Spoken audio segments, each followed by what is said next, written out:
पलंग के नीचे की लाश। नंदिनी ने हाल ही में अपने पुराने घर को छोड़कर एक नया घर किराए पर लिया था। यह घर कुछ पुराना था, लेकिन नंदिनी को इसकी शांति और खामोशी बहुत आकर्षित करती थी। वह बहुत खुश थी कि उसे एक सस्ता और आरामदायक घर मिल गया था।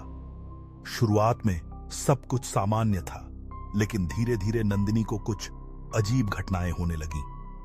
रात के समय जब वह सोने जाती तो उसे एक अजीब सी गंध महसूस होती, जैसे कोई सड़ी हुई चीज कमरे में हो। वह समझ नहीं पाती थी कि यह गंध कहां से आ रही थी, लेकिन हर रात यह गंध उसे परेशान करती थी। एक रात जब वह सोने जा रही थी, उसने महसूस किया कि कुछ अजीब आवाजें आ रही हैं, जैसे किसी का भारी सांस लेना या फिर कोई हल्का सा आहिस्ता आहिस्ता हिलने की आवाज। नंदिनी डरते डरते पलंग पर लेटी थी और फिर उसकी नजर पलंग के नीचे पड़ी। उसकी आंखों ने जो देखा वह उसके लिए एक भयानक खौफ बन गया। पलंग के नीचे एक कटा फटा शव पड़ा था, एक महिला की लाश जो सड़ी गली और बुरी तरह से सड़ चुकी थी। उसकी आंखें खोली हुई थीं और उसके शरीर से एक गहरी गंध आ रही थी, जैसे वो महीनों से वहीं पड़ी हो। नंदिनी की सांसें रुक गईं। वह बिल्कुल हिल नहीं पा रही थी। वह खुद को संभालते हुए कमरे से बाहर भागी, लेकिन तब उसने सुना वही हल्की सी आवाज फिर से सुनाई दी, जैसे लाश की सड़ी हुई उंगलियां पलंग के नीचे रेंग रही हों।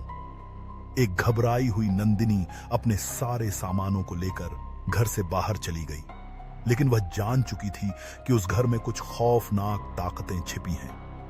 पुलिस ने जब जांच की तो पता चला कि वह लाश एक महिला की थी, जिसका नाम गीता था। गीता ने सालों पहले उस घर में आत्महत्या की थी और उसकी आत्मा उस घर में बंधी हुई थी। किसी ने कभी उसकी लाश नहीं देखी थी, क्योंकि वह पलंग के नीचे दबी रही।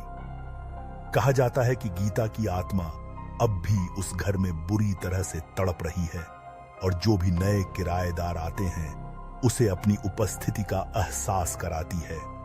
हर रात पलंग के नीचे से वही आवाज सुनाई देती है, जैसे कोई मरकर भी वहां बंधा हो। अब भी उस घर में कोई रात आराम से नहीं सो सकता।